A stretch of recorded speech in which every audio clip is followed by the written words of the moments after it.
self-evident, that all men are created equal, that they are endowed by their Creator with certain inalienable rights, that among these are life, liberty, and the pursuit of happiness. Almost 250 years ago in Philadelphia, a dream was born.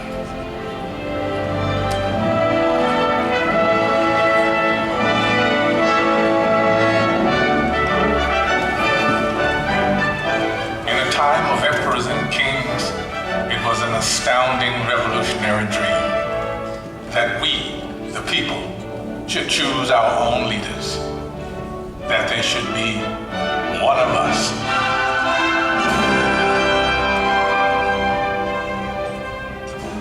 This was a dream born of fire, safeguarded by sacrifice during a brutal winter at Valley Forge.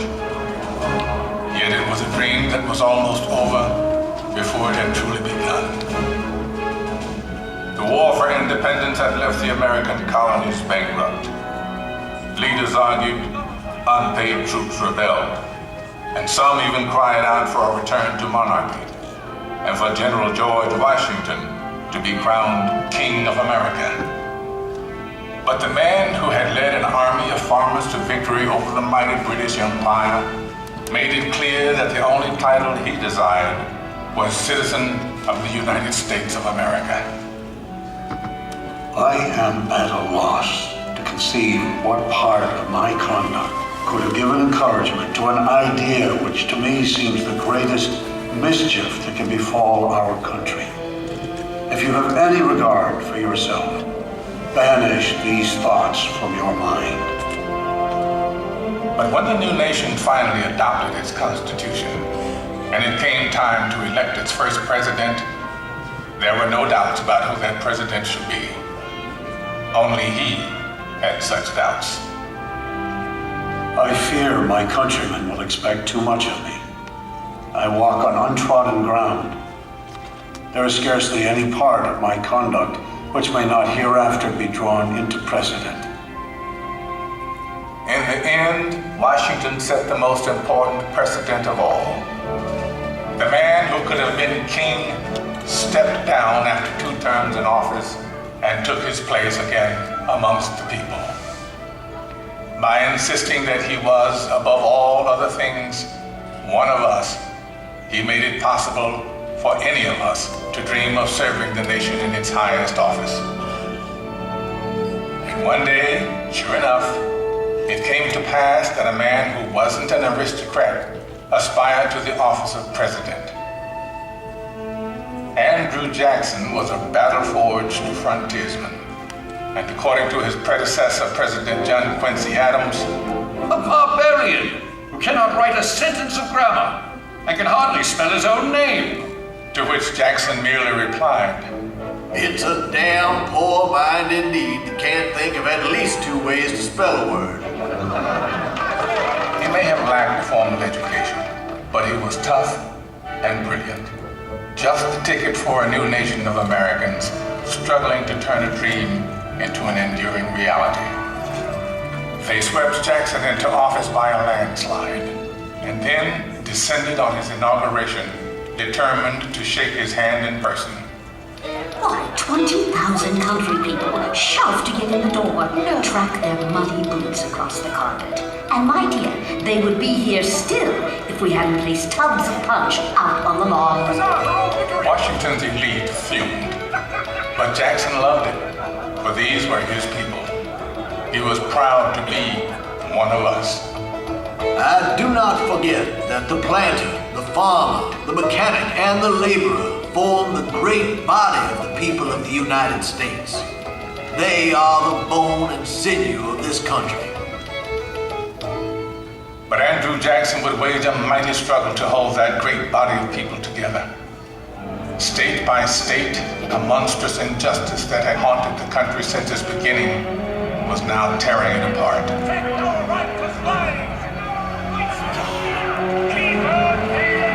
As civil war threatened, we searched deep in our heartland for a leader equal to the ordeal ahead. It was perhaps a vindication of the American dream that we found a plain-spoken, self-taught lawyer from Illinois whose campaign platform could be summed up in 5 simple words. All men are created equal. I say this government cannot endure permanently half slave and half free. A house divided against itself cannot stand. Abraham Lincoln's words touched the hearts of reasonable men. And in 1860, we sent him to Washington, where he would face the hardest task that any American president would ever face. I know there is a God, and that he hates injustice and slavery. I see the storm coming. I know his hand is in it. If he has a place, work for me. And I think he has. I believe I'm ready. I am nothing. But truth is everything. And with God's help, I shall not fail.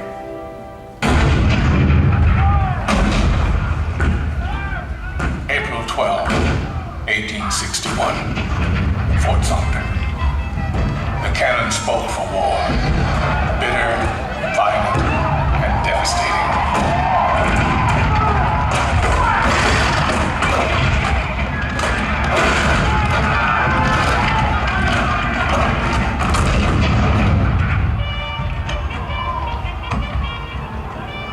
The blood of 500,000 Americans was shed in the dark days of our Civil War. But as the sun rose on a cold November day in 1863, thousands of Americans gathered on the battlefield in Gettysburg to hear President Abraham Lincoln give meaning to our sacrifice.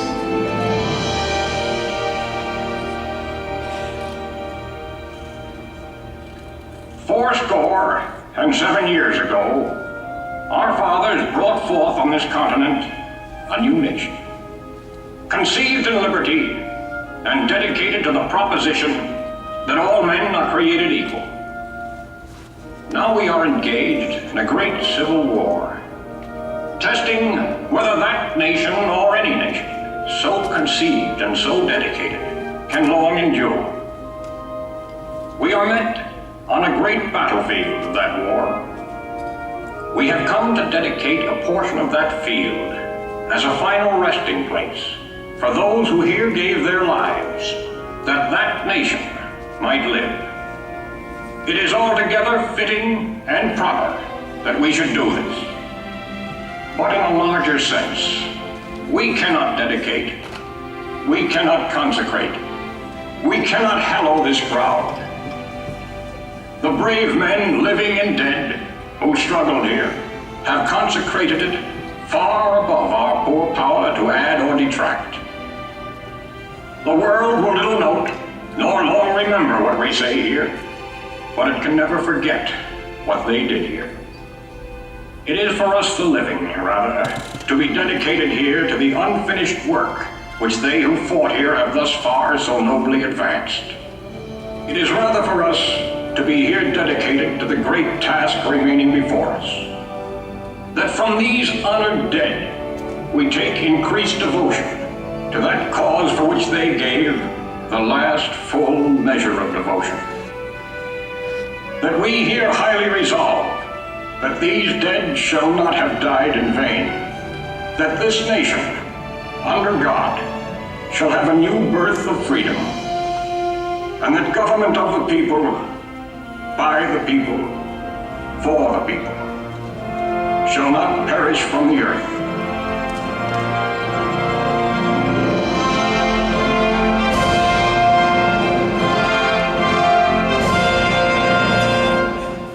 This nation did have a new birth of freedom. And as our frontiers pushed west, we looked for new leaders that embodied our bold and new spirit. Leaders like Theodore Roosevelt, born to wealth and privilege, but imbued with the spirit of the American frontier. He rode with cowboys and led his rough riders up San Juan Hill during the Spanish-American War. This kind-hearted, tough guy fought against monopolies, and for the working class. We called him Teddy. Anything else would have been far too formal. He even refused to call his official residence the Executive Mansion. To him, it was just a house. It was just a White House. And so it would always be called. 3 decades later, his distant cousin Franklin Delano Roosevelt would occupy that same White House and lead the country through its hardest trials since the Civil War. A world war was looming, and the Great Depression had paralyzed a great nation. The president we called upon to lead us through those hard times was himself paralyzed by polio. But with determined optimism, he had triumphed. And now he was ready to share his cheerful strength with a badly frightened people. During FDR's fireside chats on the radio, entire cities came to a standstill and listened. Of the people themselves. Let us unite in banishing fear. Together, we cannot fail. In a calm and reassuring voice, he called out to America, and America answered back. We're just modest, middle-class people having lost what little we had. My savings are tied up in a closed bank. I believe that you will guide us through these Protect dark us from that days. conflict in Europe, dear President. And I expect to be in service shortly. Now we know we are not fighting alone. I feel that at last we can hope. With that hope, we began to believe in the future again. FDR had reminded us of the power of the American dream. 16 years later, America's youngest elected president once again called upon the power of the people to change the world. Let the word go forth from this time and place to friend and foe alike that the torch has been passed to a new generation of Americans. John F. Kennedy's stirring words ushered in a historic decade of civic activism, in which ordinary Americans struggled to right old wrongs and chart new frontiers of possibility. It has always been the role of presidents to remind us of our roots, to call us to the future. In their best moments, they speak words that are already there in our hearts, especially in times of tragedy. All I have, I would have given gladly not to be standing here today. We mourn 7 heroes. We mourn their loss as a nation together. You have lost too much, but you have certainly not lost America. For we will stand with you.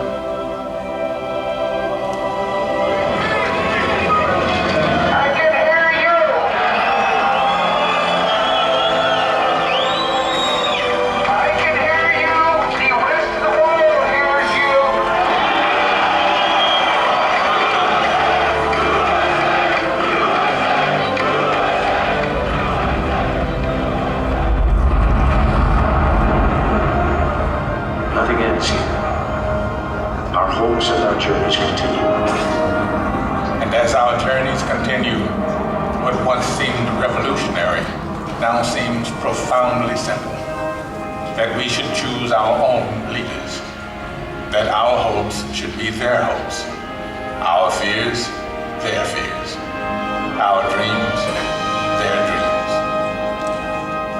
Ladies and gentlemen, the Presidents of the United States. George Washington, John Adams, Thomas Jefferson, James Madison, James Monroe, John Quincy Adams, Andrew Jackson, Martin Van Buren,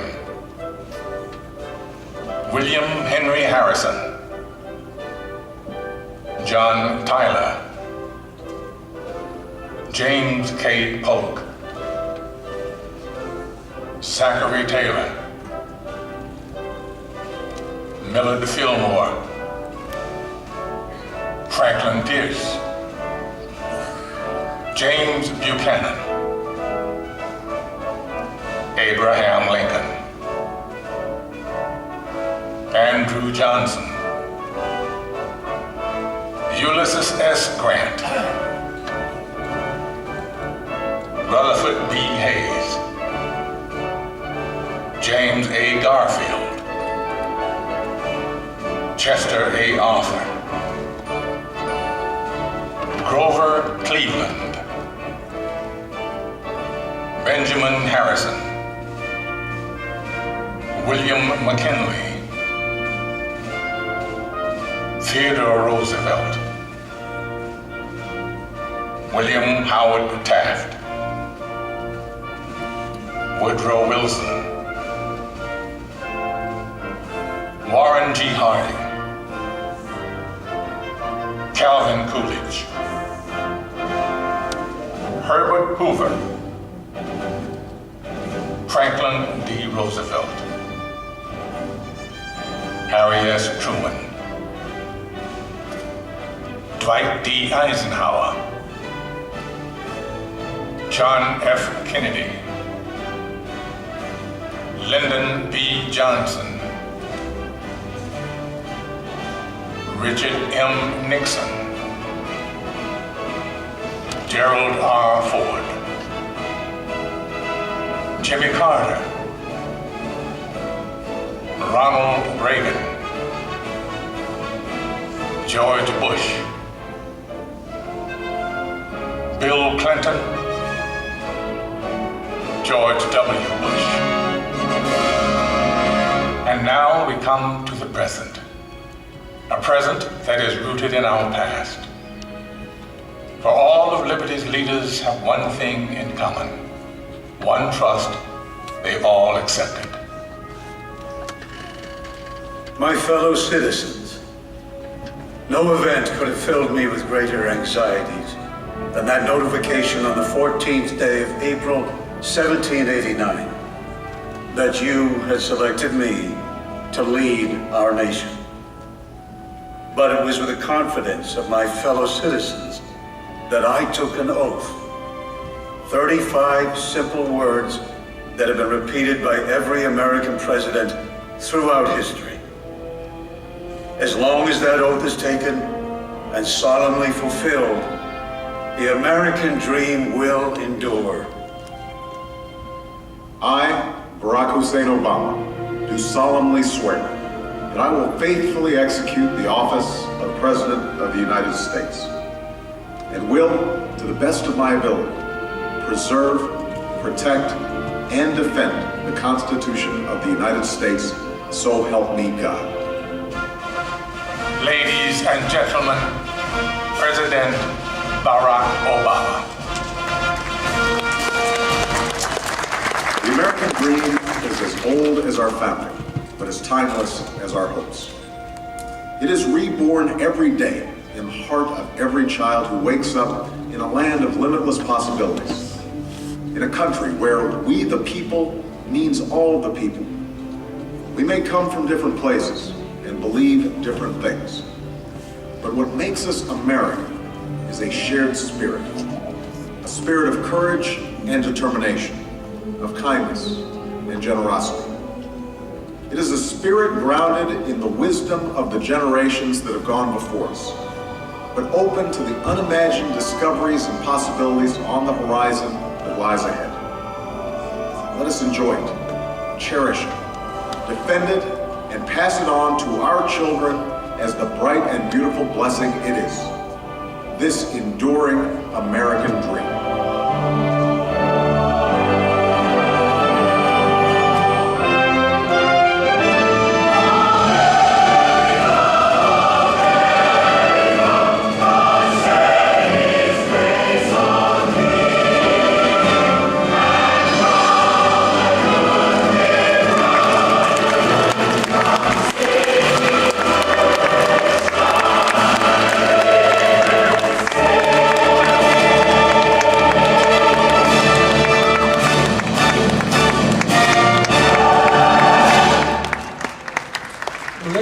This concludes our presentation. Please, guys.